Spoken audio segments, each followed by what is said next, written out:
thanks so much for joining us today for our virtual event with CAF. Just a quick reminder of some of our housekeeping to keep us on track with timings. This meeting's a shorter one than usual, so I know it's not the most sociable request in the world, but if you could keep your mics off and put your cameras off when Pablo's speaking, just so that there's no distraction for him, we'd be really grateful. We're recording the event, so the background noise thing is really important, if that's okay. Please do use the chat facility for asking any questions. There's a Q&A session at the end of today after Pablo's presentation, so we'll run through them and hopefully cover as many as we can. So definitely post your questions in there.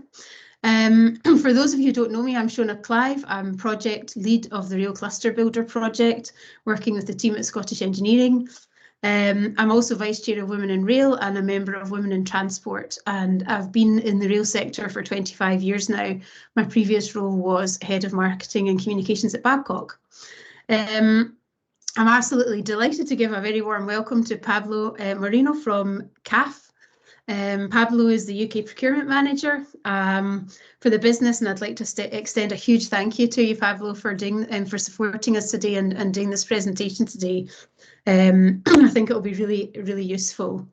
As I said before, just in case anyone who's joining didn't hear, we're recording the event. I think you can see that it's recording now, and we'll put the link up on our Rail Cluster web portal on Scottish Engineering's website for you to look at again or share with colleagues who haven't managed to attend the event today. I'm just going to give you a little bit about background on the Rail Cluster, not a lot, don't worry. Just in case for people that have not heard about the Rail Cluster project before or don't really know what it's about.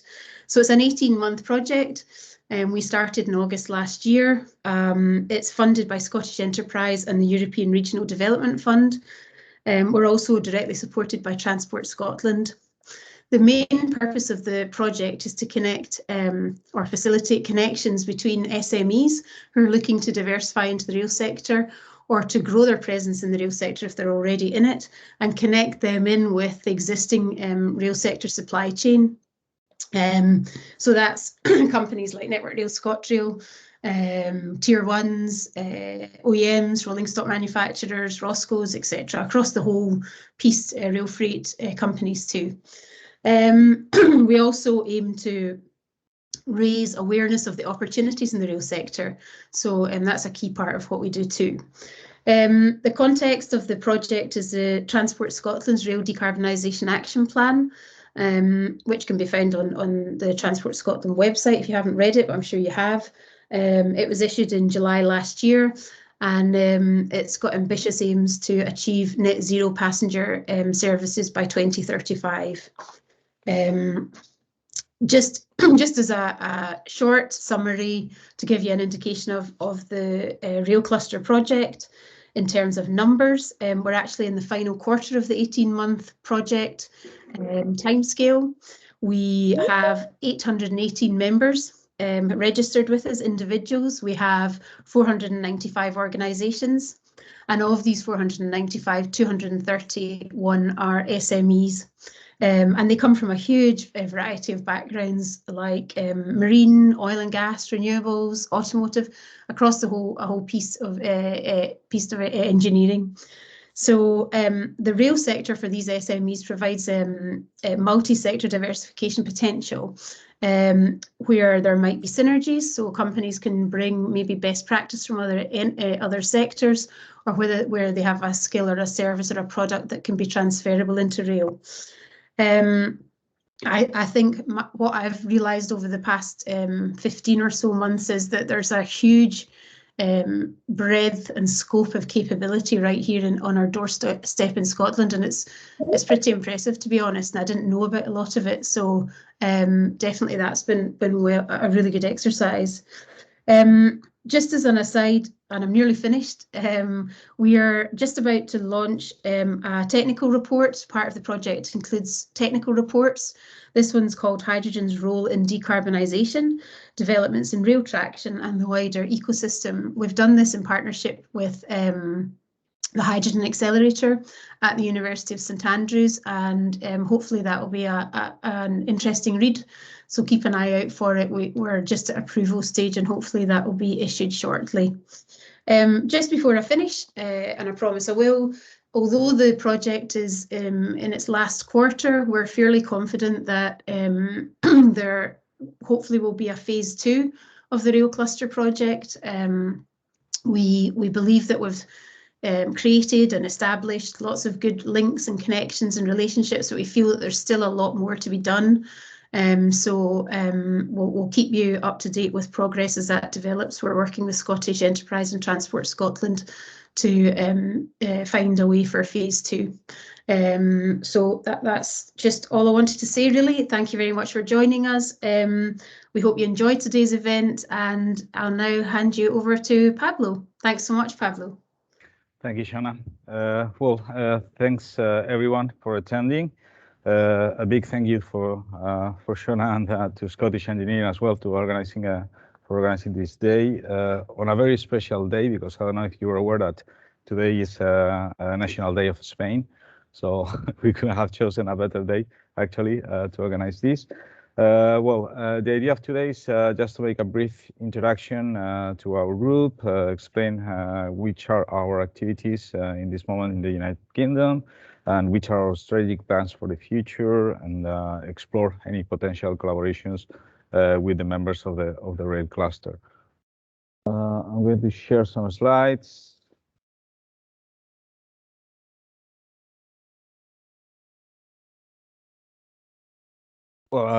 First, a bit of an introduction to myself. So my name is Pablo Moreno. As Shona said, I'm the UK Procurement Manager. I'm responsible for the direct and indirect procurement for CAF Group here in the UK. I joined the company in January 2018. I was employee number 2 on that moment. So I was here before everything here in my background was even built. So it's been quite an adventure to set up operations and activities here in the United Kingdom, to build a supply chain from scratch here in the UK, not being the most known OEM or customer in the United Kingdom. My previous experience, it's in automotive and aerospace markets. So I used to work for Airbus in Bristol. That's where I was based here in the UK. So I'm not a railway guy. I'm still consider myself like a new guy in railway business, although it's been 4 years now. A bit of history of the company.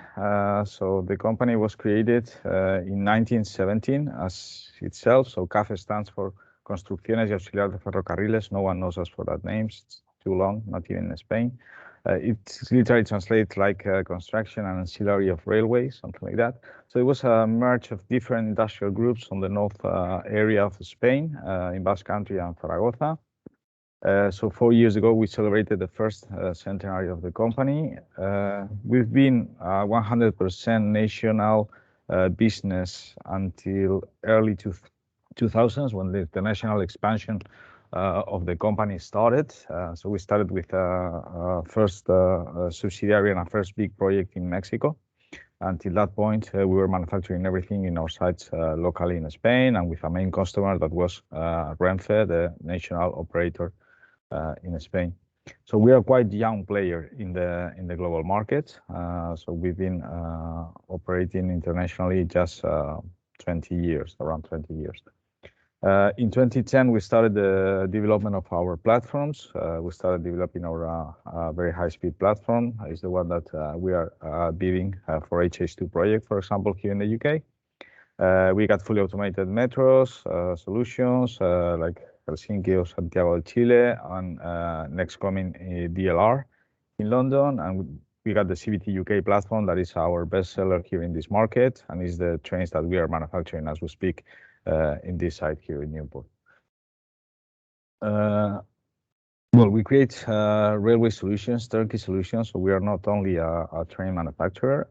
So our level of service can go from civil works, electrification, engineering services, signaling is one of our strong points as well. Operation and maintenance. So our colleagues from rail services have been operating here in the UK since 8 or 10 years already. So they got some projects that they are maintaining the fleet. We started with Northern Ireland project, where all of the commuters are CAF, and they got this maintenance service running for a long time at this moment. Our portfolio goes from the very high speed and high speed trains with the RS platform, regional and commuters with the CVT, and specifically the CVT UK, that is the one adapted to this market. We got TNEO platform for metros, Urbos for trams and RRVs. That you got one in Edinburgh, for example, if you want to see our Urbos platform, and locomotives with by track. Between regional metros and trams is 90% of our business. Our global footprint, our headquarters are in north of Spain, where I originally come from, in Basque Country. Is where historically we have had all the assembly sites. So we got 5 manufacturing sites in Spain. Outside of Spain, we got one in South France, in Bañado de Vigor. We got one in New York State, in Elmira, one in Huehuetoca in Mexico, one in Sao Paulo in Brazil, and this one here in South Wales, in Newport. In figures, we are a 2.7 billion company. These are figures of 2020. Is one of the first years that we present something that is not railway business. So we work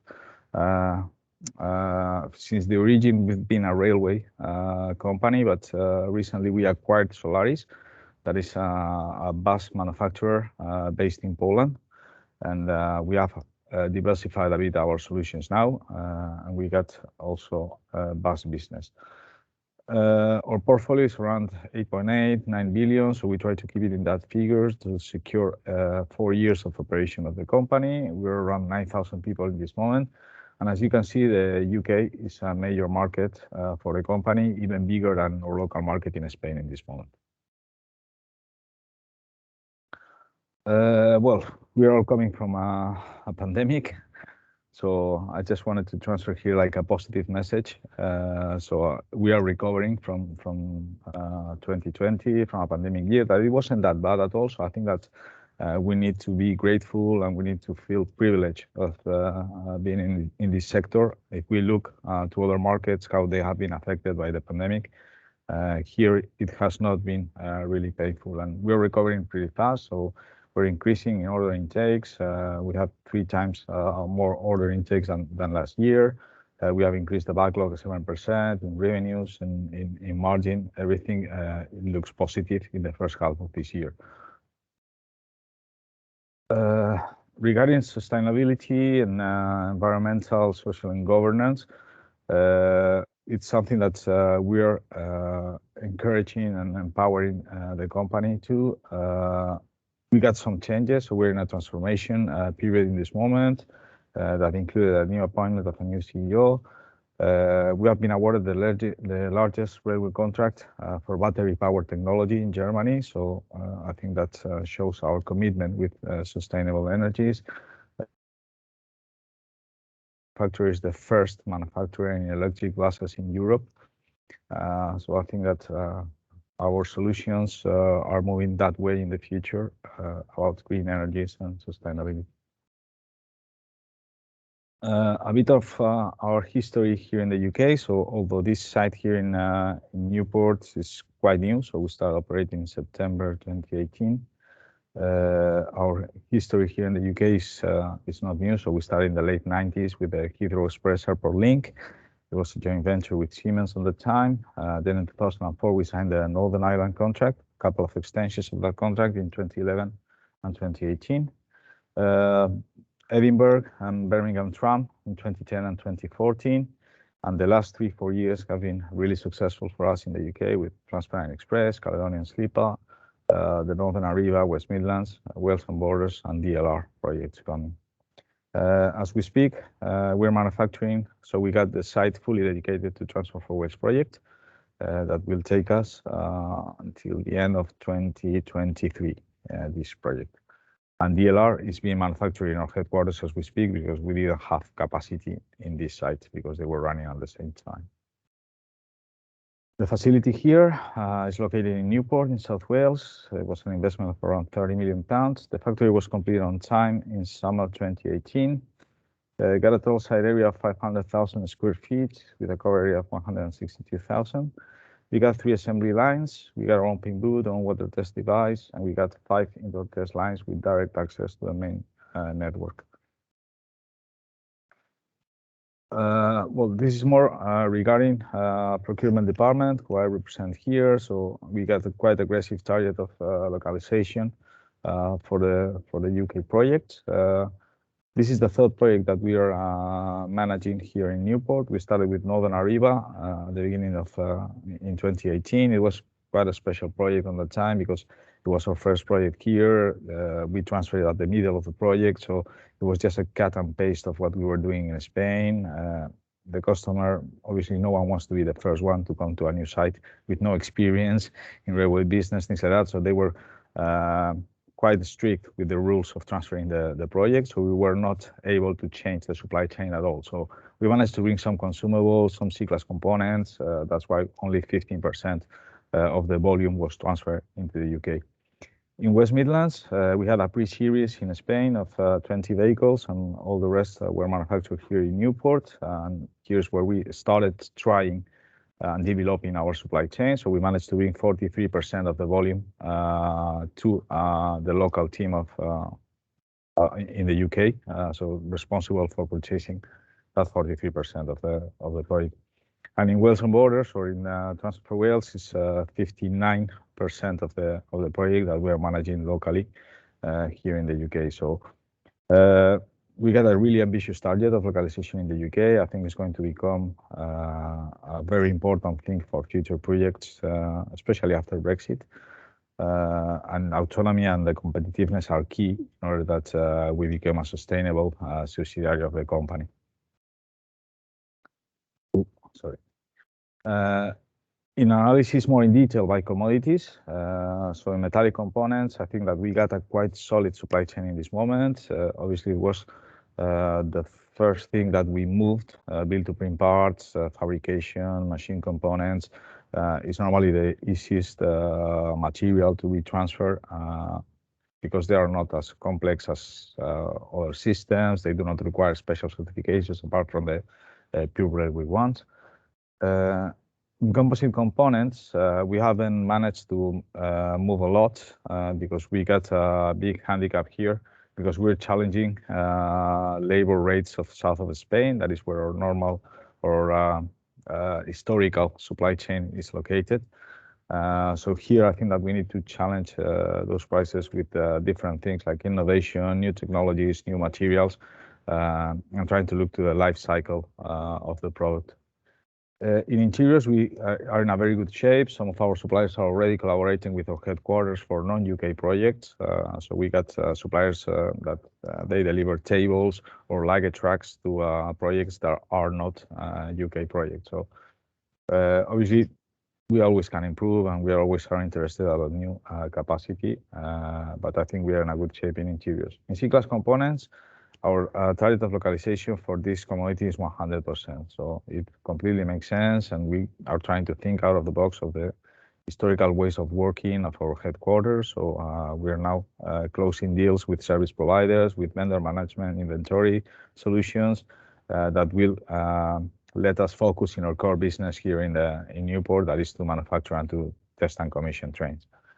Regarding systems, it's probably a commodity where we are more dependent in this moment from our headquarters, and is where we are going to focus our sourcing activities in the next months.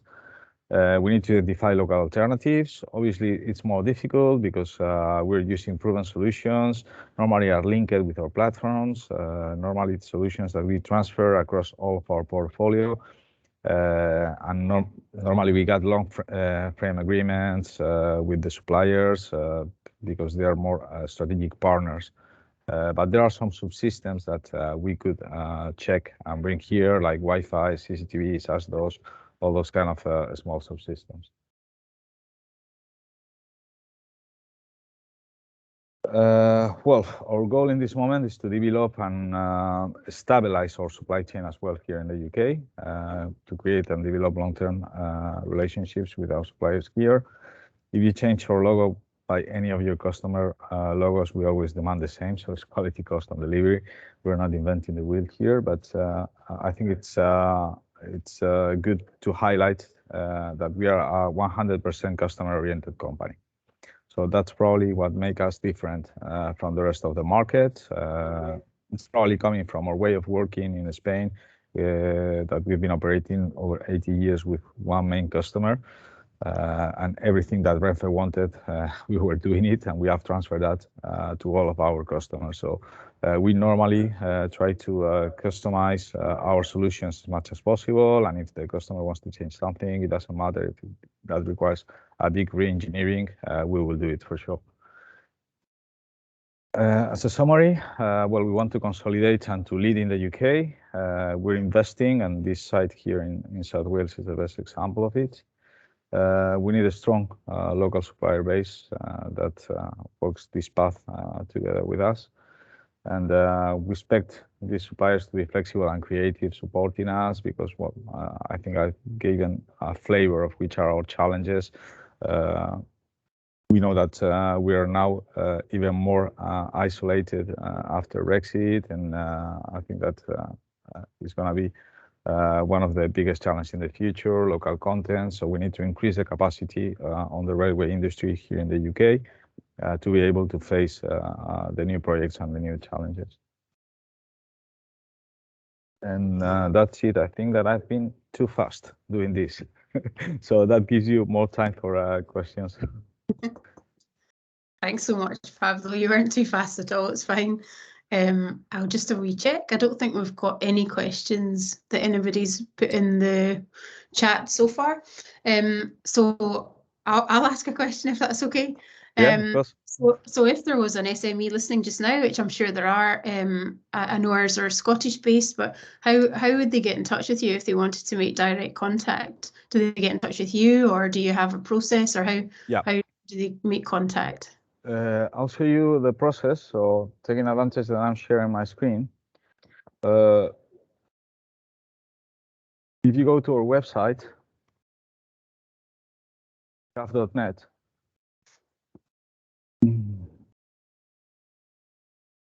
here at the bottom of the website, you got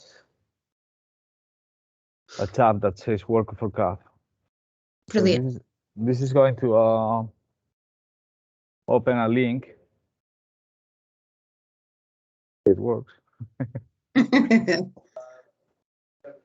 Oh, sorry. It's in suppliers one. I went to Work for CAF. It's in suppliers one.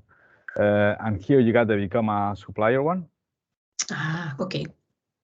This is going to link with our Ariba platform. So we use SAP Ariba as a procurement cloud.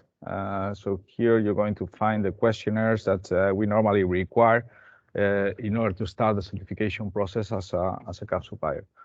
Okay, so you're going to have like a preliminary questionnaire here, very simple questions that will at least give us an introduction to your company.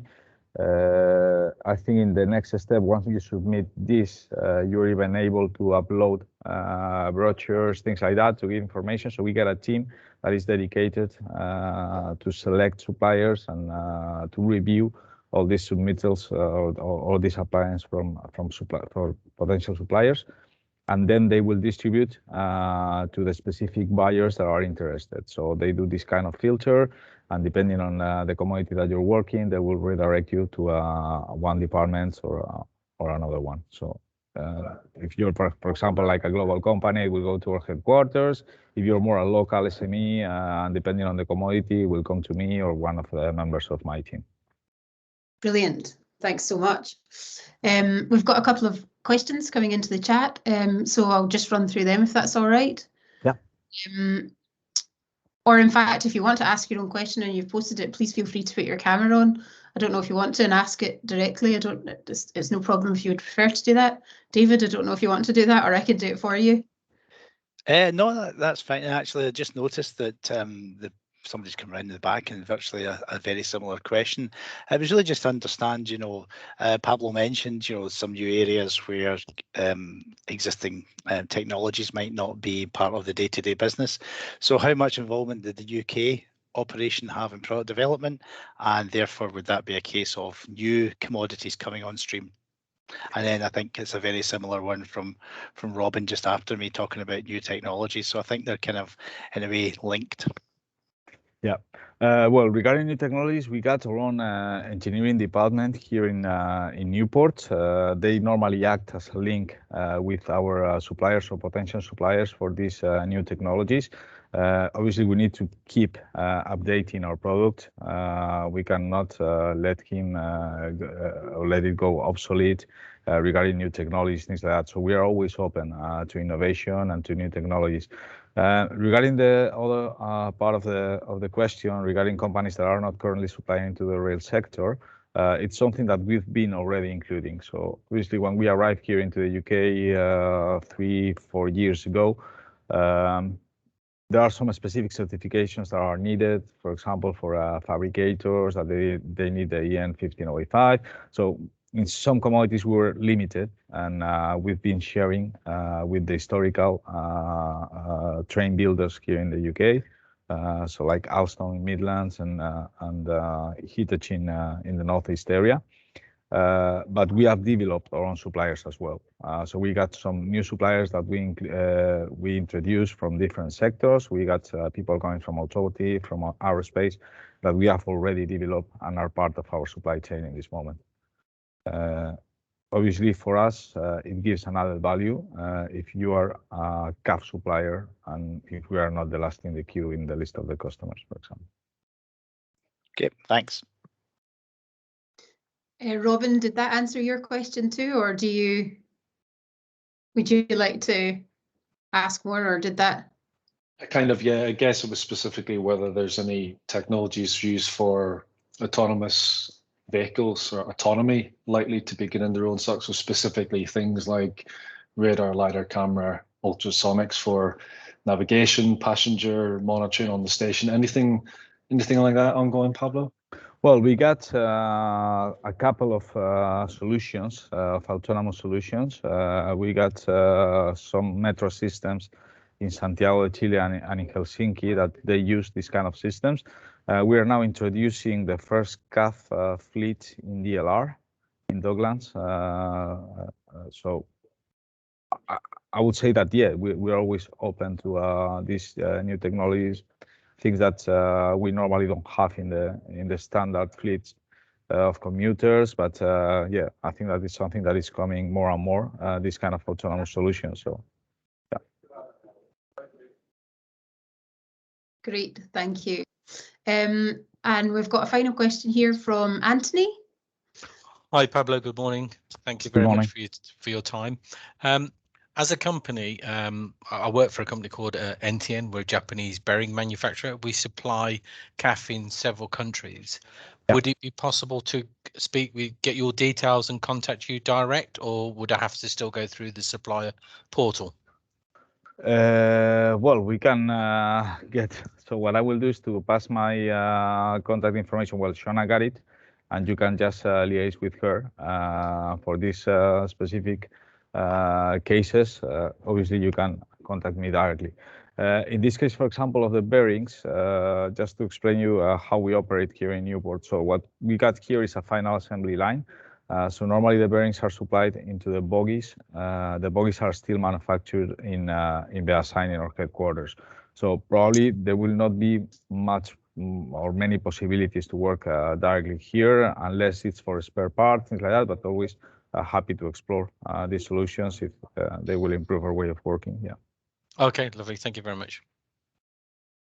And we've got a question here from, actually 2 questions from John Lawrence. Are you okay to ask yourself, or do you want me to do it for you? I'll do it. I think no problem at all. So John has 2 questions. He supports clients to develop a rail portfolio, and he is supporting a client developing their service offering to rail with respect to electronic obsolescence management. Is this something you're interested in? And the second part of the question is, how do you manage the interface between SMEs and the approvals process? All right, so for the first part of the question, normally for obsolescence management, it's our rail services division. So it's the after sales department, the ones that take care of that. So what I can do is share my colleague's information with Shona, and she can put you in contact with our rail services department that they normally take responsibility. I'm representing rolling stock, so it's new build trains. We normally do not manage this kind of obsolescence issues. And the second part of the question, how do we manage the interface between the initial approval process? Well, what we got is an established process. So once you have submitted what I have shown you, what I'm showing in the screen now in this moment, that will trigger an alert to the buyers. The buyers will identify if the supplier is interesting. And there is a second step when we will send some further questionnaires, the general terms and conditions, and we will trigger the certification process. It's normally a quality management system-based certification, so it's based on ISO 9001. We will check your current capacity and your current performance with other customers. And then the quality department will give you a score. It's A, B, and C, depending on the score that they give us. It let us make more or less business with you. So that's how the process works. So after you submit in the website, it will come to one of the buyers or myself. We will review. If we see that it's something interesting, we will trigger the certification process, and we will pass all the rest of the documentation, and you will be in contact directly with our quality department from that point. Great stuff. I'm not sure that there's anything else. Does anyone else have any other questions? No. Okay, I can conclude and give you an extra 15 minutes in your day. Well, not quite, maybe 10. Just to say thanks so much, Pablo. It's really interesting, and just to say also, I'm very glad that you pronounced what the CAF full wording. Don't know if I'd have managed that. Also, not many people can do it. Also, just to say for the Rail Cluster members to look out for, we've got a couple of events coming up in the near future. So we've got one with the HS2 team, and that will be in November time, and we've got one with Ready Pair Terrawise with Andy McLaren, who I used to work with actually at Babcock. So look out for these events. They'll be shared on social media and the usual channels. And I think I mentioned the hydrogen report, so keep a lookout for that. That should be issued soon. And on that note, thanks so much for joining, and have a great rest of the day. Thanks, everyone.